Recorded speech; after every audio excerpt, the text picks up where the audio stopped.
Good morning, ladies and germs. It is Thursday, July 23rd, and it's going to be a good day. It is a good day. We got a room full of people. What's up, Wes? Hello, Nicholas Houston. Good morning. Good to see you guys. Thanks for hanging out with me in the inside the room. Good morning, Drew Hitchcock. Hello, Daniel Leo. Good morning, Scott Abladinger. Is that your real last name? That is badass. What's up, Errol? Good to see you. Thanks for hanging out with me again. Good morning, Herb. Good to see you. Happy birthday, Amanda Alpine. Good morning. Great to see you as always. Say hi to Cleveland for me. If you are watching live, please say hi in the chat box. We have a full day today. What's up, Salima? Hello, Rhino. Rhino, I gotta say, Rhino is my favorite person of the day today. Rhino left one of my favorite reviews on 12 Months to 1 Million that I have received. We passed 91 reviews today, 89 of them 5 stars. Rhino, yours was one of my favorites, so thank you for that. Good morning, Assam. Good morning, people who are not logged in. Good morning, Onge. Is that your real name? I like you. Good morning, Paul. Good to see you. Good morning, Darius. Good morning, everybody. Hello. Thank you for hanging out with me. Those of you who are watching on YouTube, thanks for subscribing on YouTube. Appreciate it. Good morning, Lil. Good morning, Vicus. Good to see all of you hanging out with me this morning. We have some important shiz to go through today, but there is nothing more important in the world than making the world a better place. And you know how we make the world a better place? We do it with something called the simultaneous sip. So if you've got a cup or a mug or a glass or a chalice or a stein or a tankard, a thermos, a vessel of any kind, maybe even a flask, who knows? If you're that kind of person, depends on where in the world you are. But raise it now and join me for the unparalleled pleasure, the thing that makes the stock market better, the thing that grows your business sales, the things that makes every morning start off on the right way. It's a simultaneous sip. Join me now. Go! Oh my goodness. Woo! Do you feel that? I mean, Wes, I saw you smile after the simultaneous sip. You know, it makes everything better. Hey, I have an announcement to make to all of you who are watching Inside the 1%. This Sunday, we're going to do an experiment. So this Sunday, we're going to do an experiment. It's our next Q&A call inside the membership, but we are going to do the first one on Zoom. We're going to move off of Facebook and do it in Zoom. And here's why.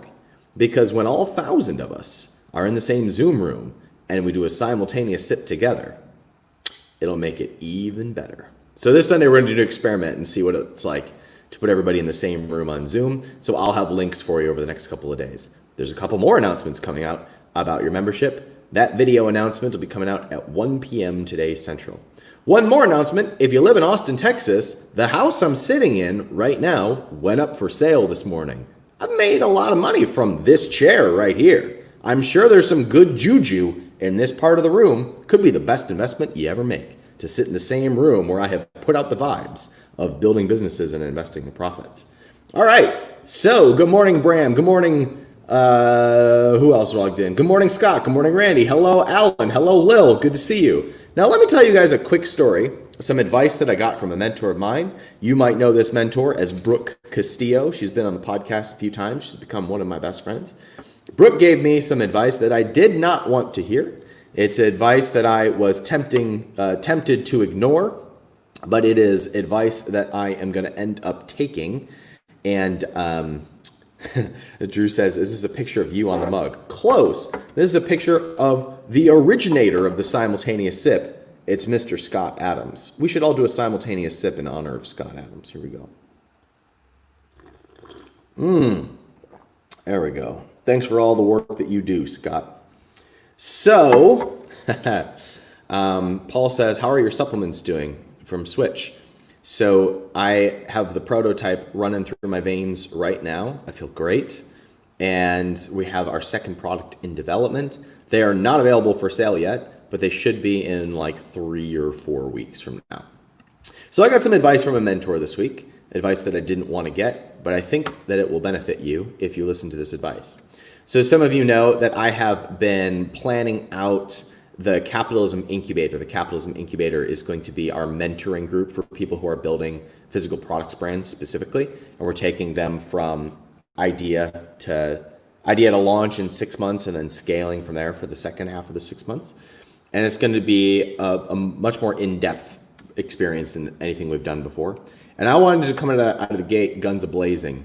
I wanted to do like 200, 250 people. I wanted to add them all in at one time, put them through the structured experience.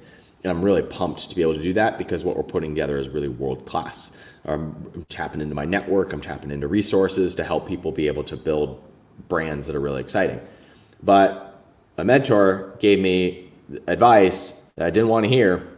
She said, you need to test this on less than 25 people. And I was like, I don't want to test on less than 25 people. It's already the best thing we've ever done. And she's like, you need to test this on 25 people. You need to test it so that those become case studies that become the people that sell all the other people 6 months from now. And I'm like, I don't want to do that. I want to sell 250 of them. I want to put 250 people in, and I'm going to sell a whole bunch, and we're going to come out guns a-blazing. And she's like, you need to test this with less than 25 people. She's like, I recommend you do it with 10 people. Do it with 10 people. And something really interesting happened. She asked me this question. Arl says, that's advice, my own advice reflected back at me. You might have a point, Arl. So the interesting thing that happened next was she asked me this question. She said, how would you sell it if you could only sell it to 10 people instead of 250 people? And that's when my brain melded. That's when my brain exploded. Because it would be worlds different if I were to sell to 10 people versus 250 people. If I could only sell 10 of them, then I would spend most of the sales process saying who shouldn't buy it. I would be much more relaxed in the sales process. I would be looking for my ideal person, not trying to sell it to anyone with money. I'd be thinking about, okay, I can only pick 10 people. So who are the 10 people who are going to love this the most, benefit from this the most, and be the most enjoyable to work with? And I went, crap, that's my ideal customer. And it completely reframed my brain, because if I can sell it that way all the time, then you end up getting 250 people another time. But if you are trying to sell your product or your service to whoever has money, to whoever will buy, then you end up trying to hawk products rather than sell to the ideal person, the person who will benefit the most. And all of a sudden, all of my stress about it went to zero. My excitement went from 3 to 9. And so that's what we're going to do. I think we're going to sell it to 25 people instead of 250 people and prove it out, and then maybe relaunch it in 3 to 6 months. So that's how I'm going to do it. I'm just going to pick the people that I know are going to get amazing experiences, make it super tight, small, and amazing, and then grow it from there. Bram says I need an emoji for braingasms. All right, but before we go over to those of you who are in the waiting room, let's talk about the stock market. How are we doing today? So I made a couple predictions in the last live, and we're going to see how they're doing. So let's see. Let's take a look here.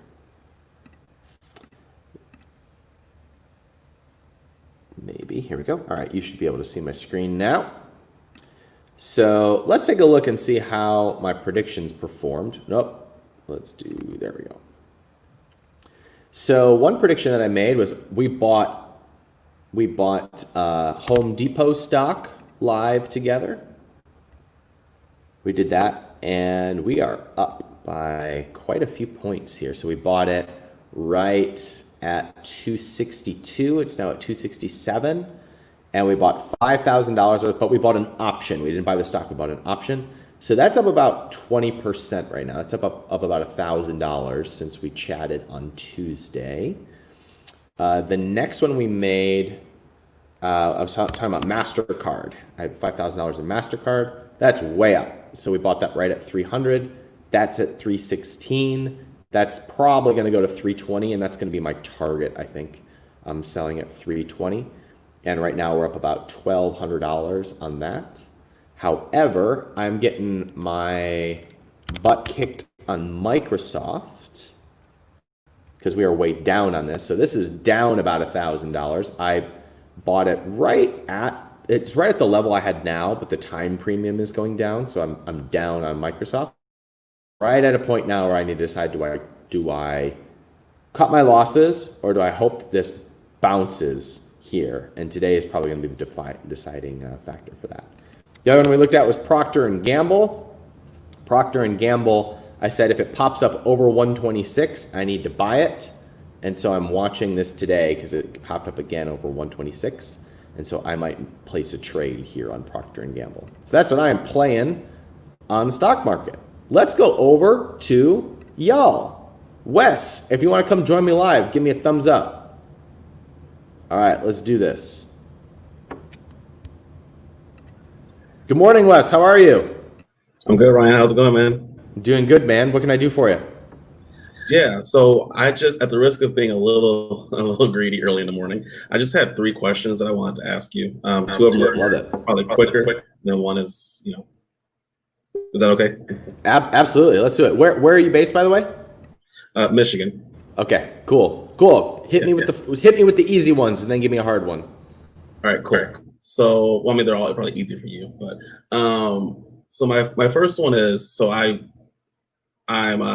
first off, I'm taking a lot of action, which has been something that's been new for me in terms of starting my business.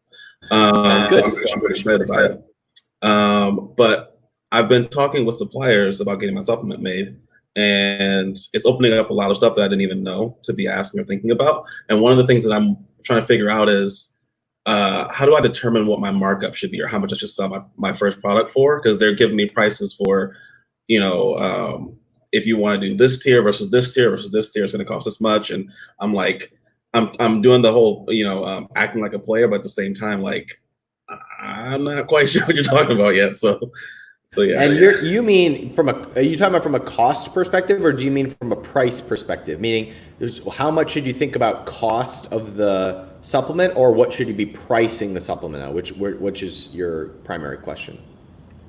So, I mean, I guess kind of both, but my first one was how much should I be pricing it at? Because that would determine what tier, I guess. Yeah, okay, I got you. So this all depends on the person that you're targeting, because if you are selling a mass market product, then you want to be Walmart pricing. But if you are selling to a specific group of people, then you want to be more like a Lamborghini. You want to be more like Neiman Marcus. You want to be more high end. Now, I like high margin businesses. I don't like mass market businesses as much as I like niche businesses that have high margins. So I like to look at who does my target market look up to, and who do they want, where else do they shop, what other brands do they follow, and I'm taking my pricing signals from there. And I like to be in the top tier of that market. So people will look at what the most expensive is, and they'll look at what the cheapest is. They very rarely look in the middle. So I like to be that top end player. That's me, but I'm also going for a narrow market rather than a wide market. So tell me a little bit about your customer, and I may be able to help a little bit more.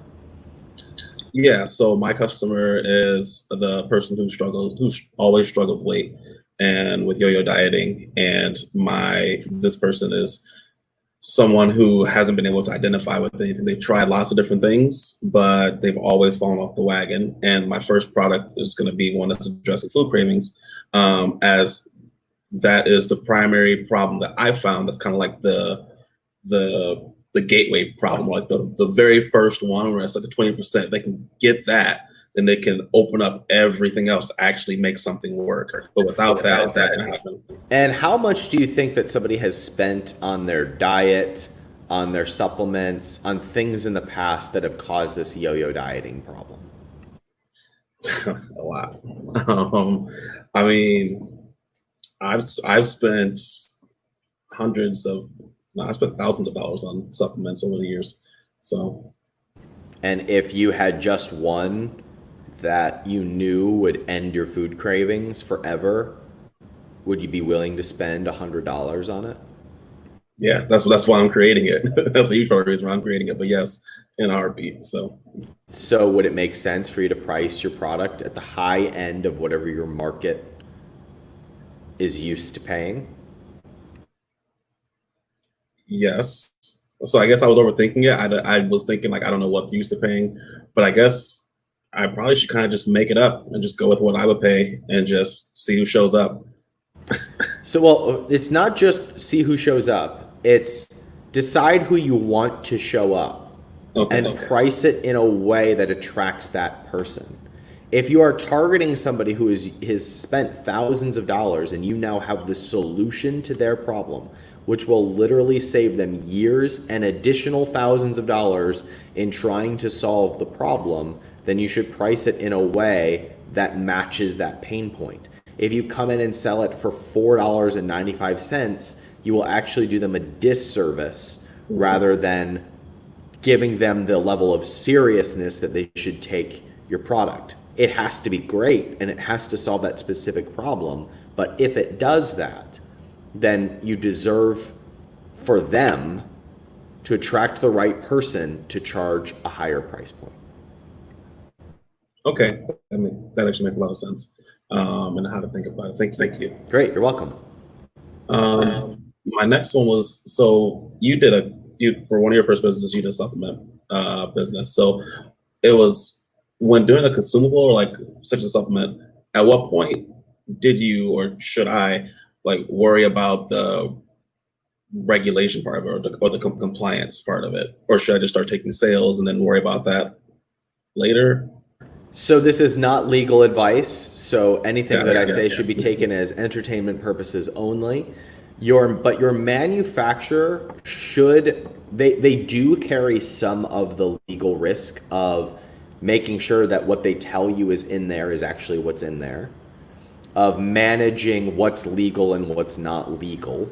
So those are things that your manufacturer carries the liability for. My recommendation is once you start selling, to go get a basic umbrella insurance policy on your business. It's pretty nominal to be able to do that. But I personally would wait until you're actively taking sales until you do that. A lawyer will tell you you need to have it up front because their job is to protect your rear. But I don't like to protect something that doesn't exist yet. So I would go make sales and prove that there's demand in the marketplace, and then I would go protect myself with an insurance policy. Okay, thank you. That makes a lot of sense, and that takes some extra weight that was there. Yeah, and anytime you delay the get money date, you put extra pressure on yourself. So little momentum, and then you can worry about protecting it. Cool. All right. Cool. Thank you. And then my last one is, so I'm looking at using the Facebook page or group strategy to build my audience while I'm still developing the product. Good.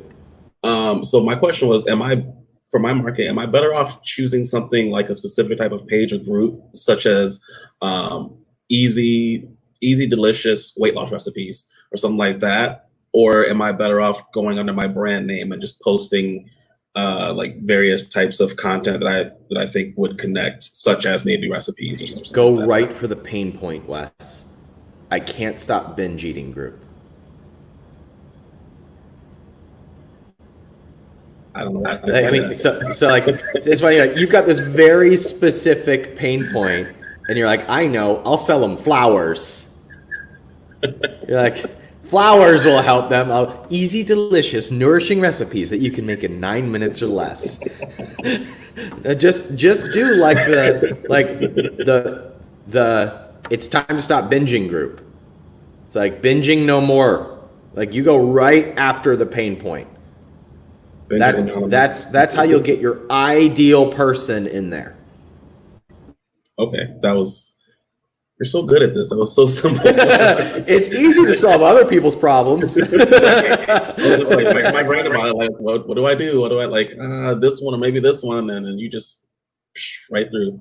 So okay, cool. That You've got some love in the Facebook group. Look up the comments from Andrew Kuval. he's offering you some help on your supplement. Okay, cool. Awesome. Thanks. All right, man. It's great to see you. Congrats on your progress. Thanks. All right. Talk to you soon. Bye. That's fun. This is fun. Hey, Nicholas Houston, give me a thumbs up if you can come on here live. All right, let's do it. Hey, Nicholas. What's up, dude? You're muted, so unmute yourself. Got me now? I got you. What's up, dude? What can I do for you? Where are you driving, by the way? I'm in Houston, Texas, man. Yes, sir. Very cool. What's up? What can we do for you?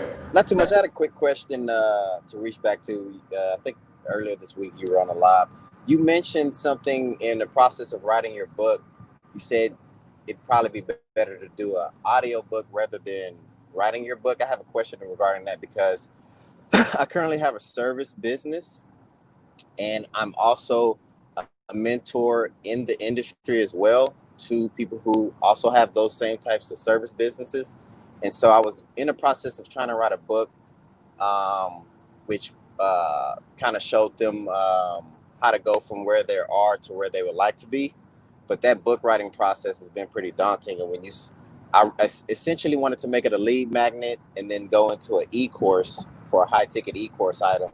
But the audio book or the audio, I can't remember how you reference the audio. You said rather than a book. Yeah, I told, I forget who we were talking to, but I recommend, it was Drew. I told Drew to do an audio series instead of writing a book, right? Yeah, so it sounds like, are you writing the book to get lead flow for your ideal client? Yes. Okay, and what's the service that you offer? What is that? It's tax and accounting.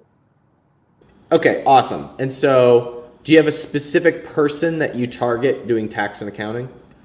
So for the B2B side, this is who the book is for.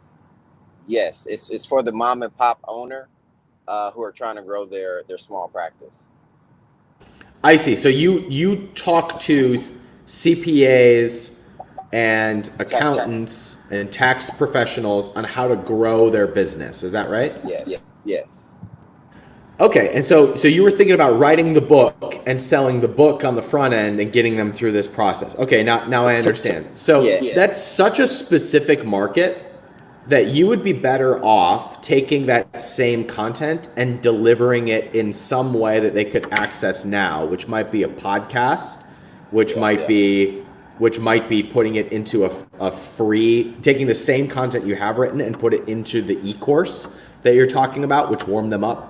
But what strikes me right now is if you just went out to your clients and recorded your one-on-one consultations and made that a podcast, that would immediately be the #1 podcast for CPAs and for tax professionals in the industry. Immediately, you would own the space next week.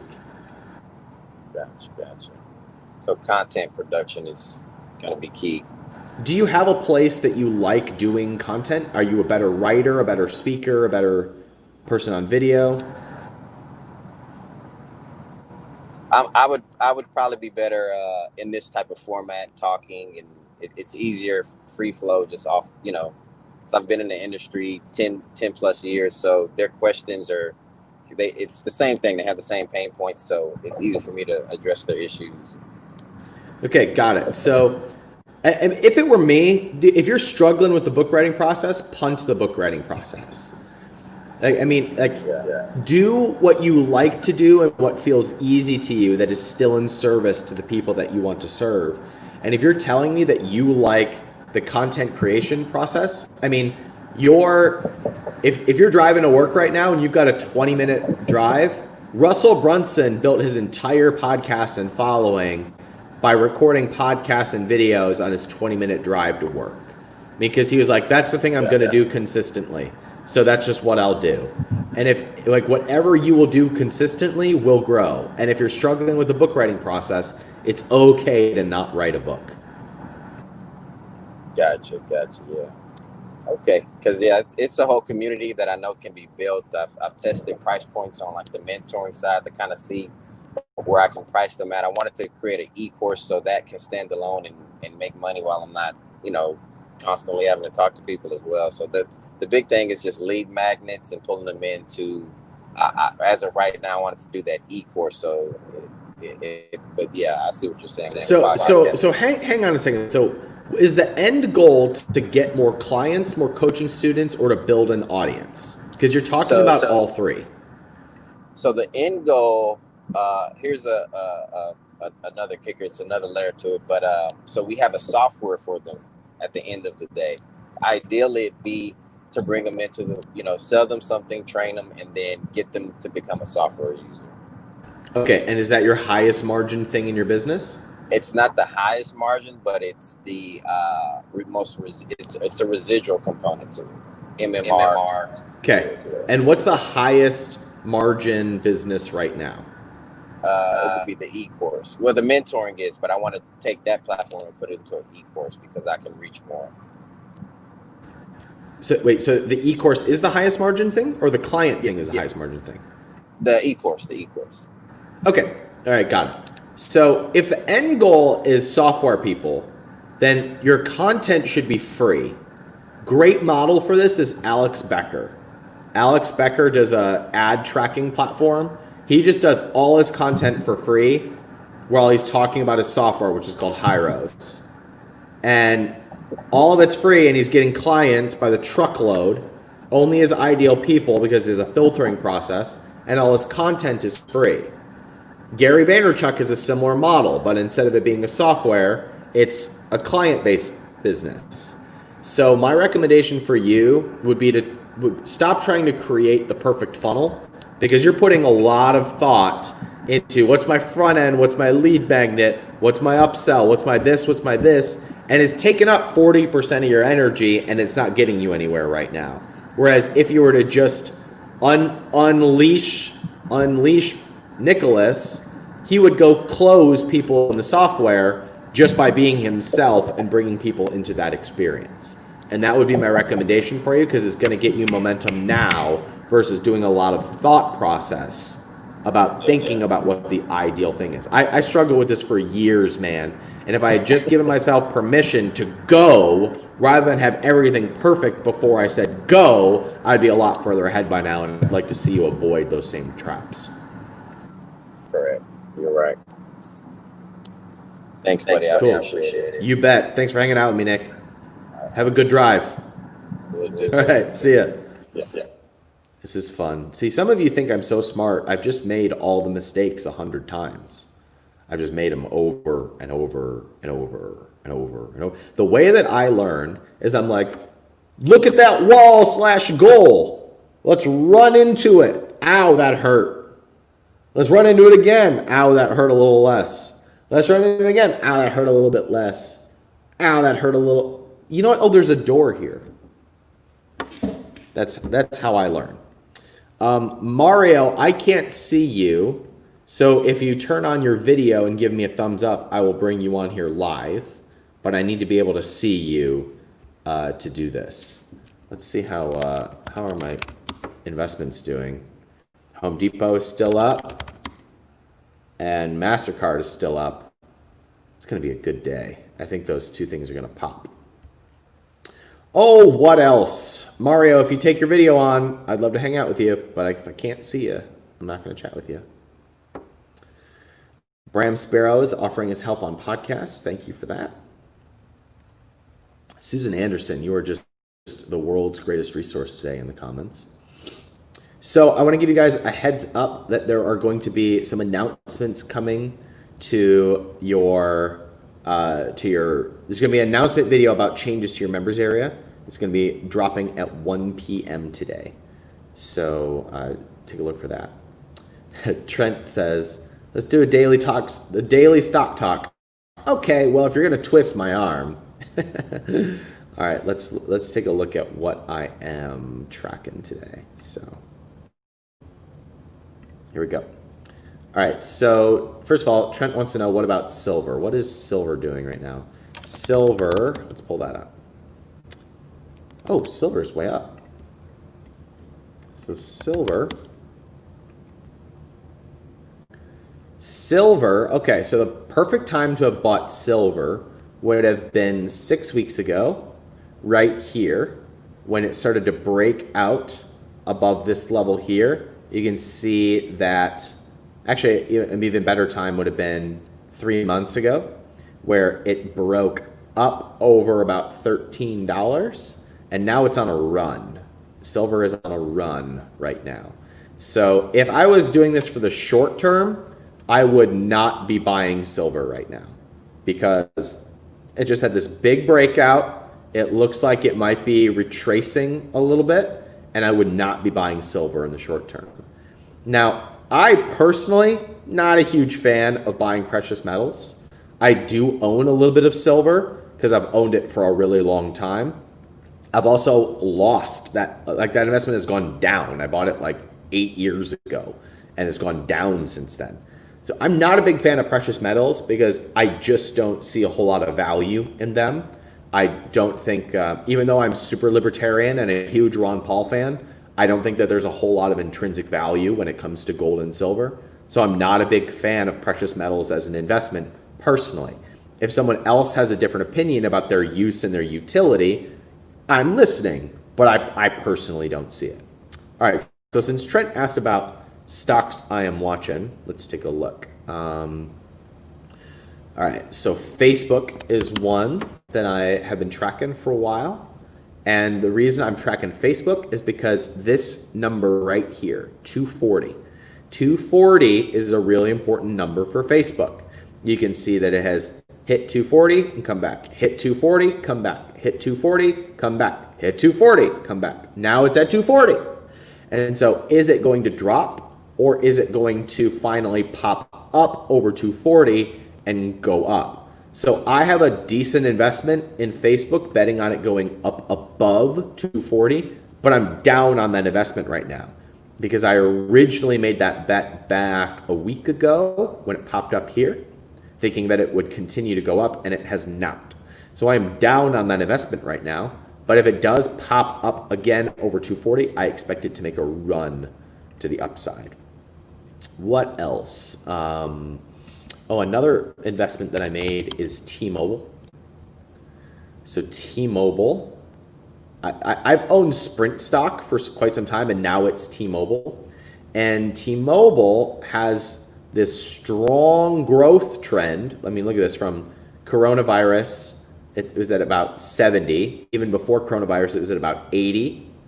It's been popping up over 100 over the last couple of months, but it's stuck right at 100. And then in the last few days, the average moved to create a level of support, and I'm expecting this to pop up and go on a run. But it hasn't, so I've been wrong, so I'm down on this investment right now. But I'm holding this investment because I expect it to pop up and go on a run, but we will see. Visa is another one that I like. So Visa, I think we talked about on Tuesday, goes to 200, comes back. Even over here before coronavirus, 200, stuck at 200. Here's the coronavirus down spike, then climbing up to 200 and down, 200 and down, 200 and down. Now it's at 200. So are we going to break below that, or are we going to go above 200? I think that the overall market wants to go up right now, and we have this really strong support right at about 200. So this is, I think, the first time that Visa has the opportunity to pop up over 200 and go on a run.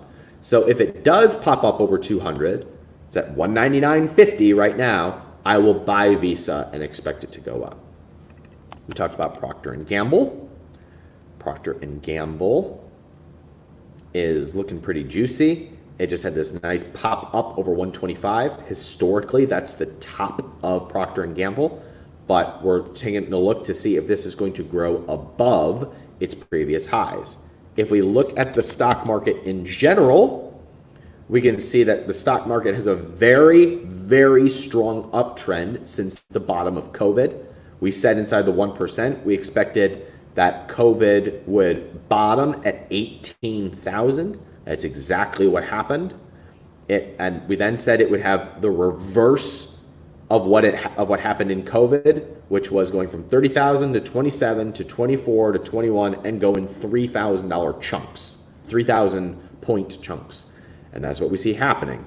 18,000 to 21, 22,000 to 24,000 to 27,000. And so we're back to basically where we were before COVID. We're just a little bit below it. So I expect us to pop up to about 28, 29,000, and then we'll see. Then we might have another big spike down, or we might grow to new highs. Who knows? But I think I think we have a bullish trend for the next couple weeks or so. So that's what I think is going on. All right, Mario, you're going to get the final word today. Give me a thumbs up if you're ready to come join me live. All right, let's do this. What's up, Mario? What can we do for you? Yeah, thanks for bringing me again. But wanted to have a couple more questions regarding the topics that we were talking about. Sure. And yeah, I started to have a conversation, continue that conversation with my wife, and yeah, it felt like more of a bag company. But just some of the other things that we were looking at was going to be the metal measuring spoons. And we were also looking at silicone container toppers and silicone and stainless steel straws. Would you travel without those? My wife wouldn't. Okay, because you look super bored when talking about them, and I feel bored listening to you talk about them. So I don't think you're real excited about any of those. It sounds like you went to your wife and said, Ryan tells me I have to come out with 4 new products, and then your wife told you what they would be, and you're like, that sounds fine. It's a means to an end right now, and we just got to... Well, stop that shit. Your end will come when you're excited about the business. Everybody says it's a means to the end, so I'll copycat what everybody else has done, and then they wonder why they're stuck for 5 years. This is your end. This is your end, and it's also your means. And the faster you get that, the faster it becomes the means to take you somewhere. And the longer you sit around trying to build a Me Too business, the longer that you will be looking as a means, and the end will never come. I cannot hear you. Say that again, please. Bamboo sheets. Okay, you went from a 3 to a 6 on that one. That's a good sign. So I had engaged in the conversation with her and was trying to think about some ethically sourced products here in the United States. And she says we'll end up spending too much time trying to find it. And was mentioned, perhaps Mexico or South America. And yeah, I would. Personally, I think it's something that would be easy for us to be able to ethically source something and be able to brand it, but it's just taken a lot more time. And so, no one cares about how much time it takes when they're having a really good time. When was the last time? Hold on, this analogy. Hold on, I might have to spell some things. When you're having a great night with your wife, are you sitting there checking your watch to see how long it takes? So basically I'm saying I need you to make love to this business. Right? So to back off the analogy a little bit, you're trying to come up with a thing to sell rather than a business to build. And the business you want to build is creating great products for the target market that is your wife and sometimes you. And so you need to stop looking at what does your wife say she might buy and start saying, what would your wife love to buy? And when that answer comes, and it might be bamboo sheets, might be cotton bags, those are 2 great products. And the means to an end could be, we're going to get our foot in the door in this business by selling products that we know we can source, and then saying our third product is going to be the thing that really lights us up. But first, we're going to get some customers. We'll get some customers. Those customers are going to support that third product, and that third product is going to be that great thing that we're super pumped about. That's your means to an end. Sounds good. You look like you just had open brain surgery. You okay? You okay? No, I'm good. We've been really mulling this over, and last night we were discussing this and ready to pull the trigger. But like I said, I appreciate the insight. Of course, man. Happy to help. Thanks for giving us the update, Mario. All right, we'll see ya. Okay, friends. Someone says there's kids in the background. Watch your mouth, Ryan. I know. All right, friends. We're going to call. Today flew by. This is fun. Reminder, if you're in the 1%, we're going to do an experiment on Zoom later today. Later. Let me try one more time. If you're a member of the 1%, we're going to do an experiment with a call being on Zoom so that we can all see each other's faces this Sunday. And I'll have an announcement at 1 p.m. Central today. So stay tuned for that. All right, my friends. I will see you on Sunday, and have a great week and a great rest of the day. Take care.